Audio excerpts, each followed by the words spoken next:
होती तो मैं औरतों को हुक्म देता कि वो सबसे पहले अपने शौहर को सजदा करें। नारे तकबीर, नारे रिसालत, नारे रिसालत, सरकार की आयत, सरकार की आयत, दिलदार की आयत, मक्की की आयत, मक्की की आयत, मुफ्ती हमाद साहब किबला, मसलके आला हज़रत, जश्न ईद मिलादुन नबी, नारे तकबीर। एक बेटी से कहना चाहता हूं, मेरी बात कान खोल के सुनना। ये बीमारी बड़ी तेजी से फैल रही है। जब बच्चे कमाने लगते हैं ना तो अम्मा बेटों की तरफ सरकने लगती है। हाँ, जब बेटे कमाने लग जाए ना तो फिर वो बेटों की तरफ जाने लगती है और बेटों की हिमायती हो जाती है, फिर शौहर की इज्जत कम करती है। मैं तुम्हें एक बात बताऊं, हमेशा याद रखना, हमने उन माओं को देखा जिनको खुदा ने 8 बेटे दिए, लेकिन हाथ में सोने के कंगन तब तक थे जब तक शौहर का साया था। अगर जहन में ये बात है ना, कोई बात नहीं, शौहर मेरा है, कोई बात नहीं है, 4 बेटे लाखों कमा रहे हैं, शौहर की आंखें बंद होने दे। जब ये मार्केट बांटेंगे ना तो उसमें ये तो कहेंगे कि ये दुकान मेरी है, ये हिस्सा मेरा है, लेकिन सुन, जिन बेटों की वजह से तूने शौहर को खोया है ना, वो बेटे तुझे एक बार भी नहीं कहेंगे कि मां मेरी है, एक बार नहीं कहेंगे मां मेरी है।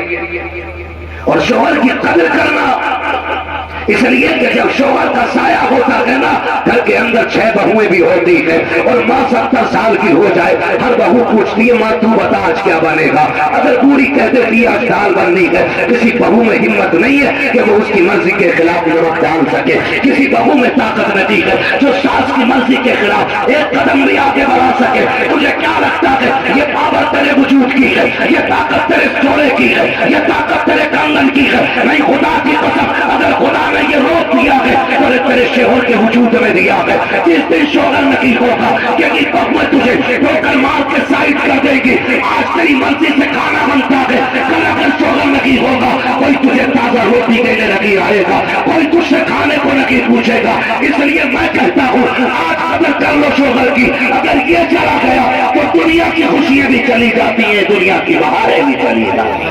बेशक बेशक ये ख्याल रखिएगा, 12वीं वाले का वास्ता है। हाँ, हजरत हलीमा सादिया, हजरत सैयदा आमिना कहती है आज मुझे एहसास हुआ काश मेरे शौहर होते, क्योंकि नबी के वालिद का तो तब इंतकाल हो गया था ना कि हुजूर अभी दुनिया में आए भी नहीं, अभी पैदा भी सरकार नहीं हुए और हजरत अब्दुल्ला विसाल फरमा दे। हजरत आमिना कहती आज बड़ी याद आई, काश मेरा शौहर होता तो मेरे घर में अंधेरा तो नहीं होता ना, कम से कम चिराग तो जलता होता। कहती फिर ये ख्याल भी आया वो होते तो मक्के की औरतों को लेके आते और मेरे दाएं बाएं बैठी होती, मैं आज अकेली नहीं होती। कहते ये ख्याल आते ही ना मेरे आंसू निकल के अभी रुखसार तक आए थे। मैंने क्या देखा, मेरे घर की दीवारें चमकना शुरू हो गई है। जो बोल गए अल्लाह उन्हें मदीना दिखा दे, है ना। जो नहीं बोले मैं उनके दिल तो नहीं बदल सकता हूँ, अलबत्ता उन्हें मशवरा दूंगा।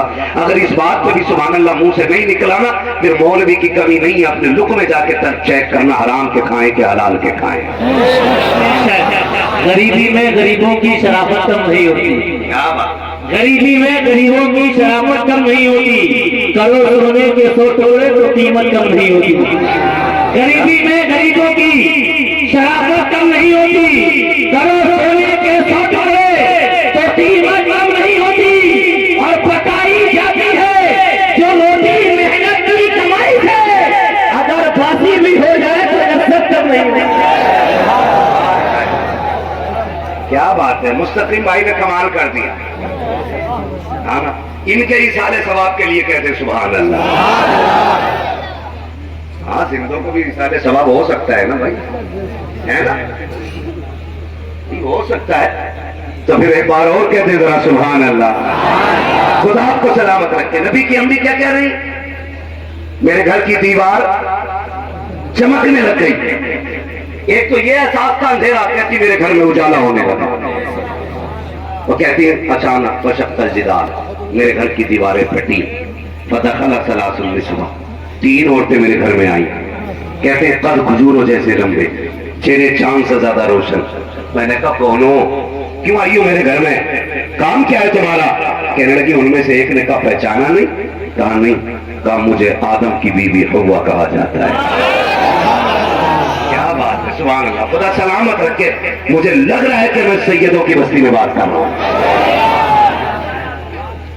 मुझे लग रहा है कि मैं सैयदों की बस्ती में बात कर रहा हूं। भाई पठान तुर्क अगर ये सुभान अल्लाह बोले ना तो बड़ी बात है, लेकिन सैयदों पे तो लाजिम है ना कि वो हुजूर के जिक्र में बोले, खुल के बोले।